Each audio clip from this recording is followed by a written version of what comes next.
जय माता दी दोस्तों।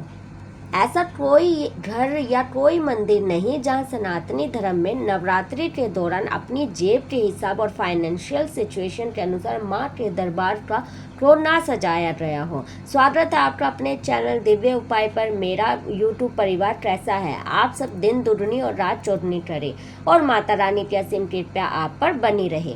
नवरात्रि का पावन पर्व 22 सितंबर से 1 अक्टूबर तक शुरू हो रहा है। साल में नवरात्रि 2 बार आती है, चैत्र मास के नवरात्रे, अश्विन मास के नवरात्रे और कुछ गुप्त नवरात्रि भी आती है जो अक्सर ज्योतिष, तांत्रिक विद्या या संत समाज के लोग करते हैं। अपनी विद्या को बढ़ाने के लिए लोग नवरात्रि का पूजन करते हैं।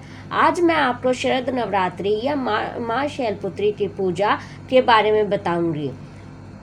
नवरात्रि में हम 9 माताओं के अलग अलग स्वरूपों की पूजा करते हैं, लेकिन वास्तव में हम माँ पार्वती की ही पूजा करते हैं। नवरात्रि का हर दिन और हर माता का विशेष महत्व होता है। जब भी नवरात्रि होती है, माँ की सवारी का विशेष महत्व होता है। यही सवारी बताती है कि अगले 6 महीने का माहौल कैसा रहेगा। शरद नवरात्रि सोमवार से शुरू हो रही है, जो बहुत ही शुभ माना जाता है। पूजन के समय मुहूर्त पर ध्यान देना जरूरी होता है। नवरात्रि के दौरान लाल रंग का प्रयोग बहुत शुभ माना गया है, क्योंकि ये माँ का मन पसंदीदा रंग है। इस दिन हम अखंड ज्योति भी जलाते हैं। माँ शैलपुत्री का पहला नवरात्रा है। शैल का मतलब होता है हिमालय और पर्वत राजा हिमालय के यहाँ जन्मी, इसलिए इन्हें शैलपुत्री कहा गया है। बार माँ की सवारी हाथी है। जब भी माँ हाथी पर आती है तो उनकी चाल धीमी और शांत होती है। यह संकेत होता है कि धन तो आएगा, लेकिन कुछ संघर्ष या युद्ध का कारण भी होता है। यदि हाथी को छेड़ दिया जाए तो पूरा माहौल अस्थिर हो जाता है। माँ की सवारी यही बताती है कि आने वाले 6 महीनों का माहौल कैसा रहेगा। शैलपुत्री माँ के एक हाथ में कमल का पुष्प, दूसरे हाथ में त्रिशूल और वाहन बैल होता है। हमेशा सफ़ेद और लाल रंग का संयोजन शुभ माना जाता है। माँ शैलपुत्री की पूजा से सभी मनोकामनाएं पूरी होती है। सुबह जल्दी उठे और स्नान करें, साफ कपड़े पहने और महिलाएं अपने बाल धोए।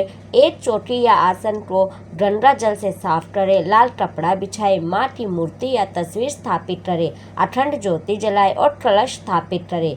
माँ शैलपुत्री के सामने कुमकुम, पीला चंदन, सफ़ेद चंदन लगाए। पहले माँ गौरा और गणेश जी को सुपारी के रूप में पूजे, ताकि माँ की पूजा करने की अनुमति गणेश जी से हमें मिल जाए। भोग लगाते समय प्यार से कहे, माँ मुझे शक्ति दे कि मैं बिना रुके आपकी पूजा कर सकूं। हाथ में कांच की चूड़ियाँ पहने, अखंड ज्योतियाँ जलाए और घर में घंटियाँ, शंख बजाए। भोग में मेवा और मिठाई, नारियल, सूखा गोला, सफ़ेद फूल आप अर्पित कर सकते हो। नवरात्रि में लहसुन और प्याज नहीं खाया जाता। सात्विक जीवन जिया जाता है। शुद्ध भोजन और शुद्ध मन से हर दिन के रंग का महत्व जाने और उसी के अनुसार कपड़े पहने। तो दोस्तों, आज हमने देखा कि शरद नवरात्रि में माँ शैलपुत्री की पूजा और भोग कैसे करें, कौन से रंग, कौन से फूल और कौन से आइटम्स इस्तेमाल करें।